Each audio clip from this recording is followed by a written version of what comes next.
All right, welcome back. Talking to Dylan Stewart here. I'm awake this morning. How are you, Dylan? You're known as the Mac Whisperer. Coming up from LA. iPad 2, we want to clarify that, is coming out today. It's the big launch.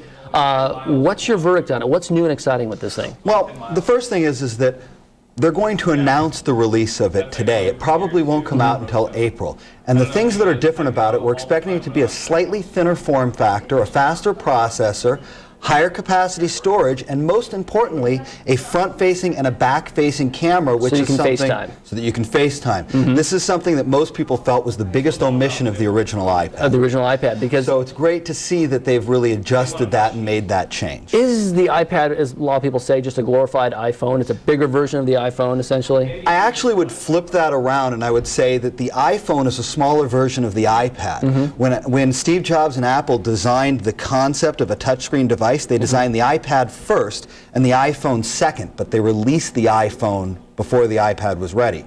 So the iPad's a big iPhone. The iPhone's a smaller version. And you brought in this is what, the original iPad? This is the very first version. This is actually the Wi-Fi only iPad that was released first. There was a 3G version released later. And that's the big question now, and I think we're going to go through this. The good, as we're saying, light and portable, great apps. The App Store is just continuing to build, and it's not, Apple that's doing this. It's entrepreneurs that are building new and exciting things, right? And these applications, especially for the iPad, are things that you can't get anywhere else. They're not available on other computers. They're not available on other phones. They're unique to this device. It's a new form and a new medium. And that new built-in camera, forward-facing, so you can do the FaceTime, which is like Skyping. You can chat with somebody else who has an iPhone or an iPad.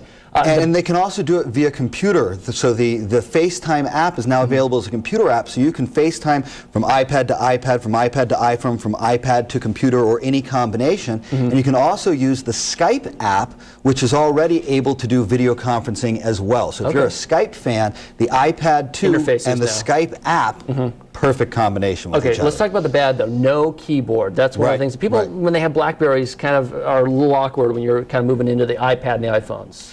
It's something that you have to get used to. Not having a keyboard, especially if you're a heavy data entry user, it can really be problematic. You can get an external Bluetooth keyboard, but that's just one more thing to carry around. And the point of the iPad is that it's small and light and portable. Other drawback, not available on Verizon.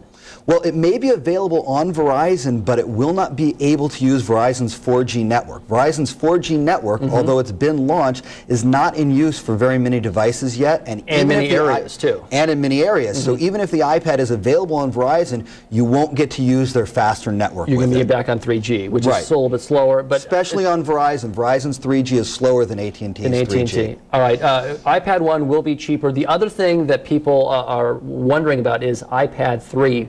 And that's the same thing you had with the iPhone 4. People wondering, well, what about the new version that usually Apple launches in summer?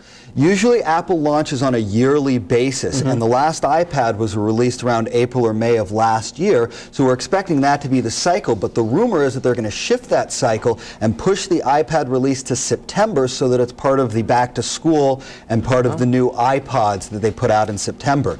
So bottom line, should people buy it now then, in your opinion? If you want the camera, that's the key point.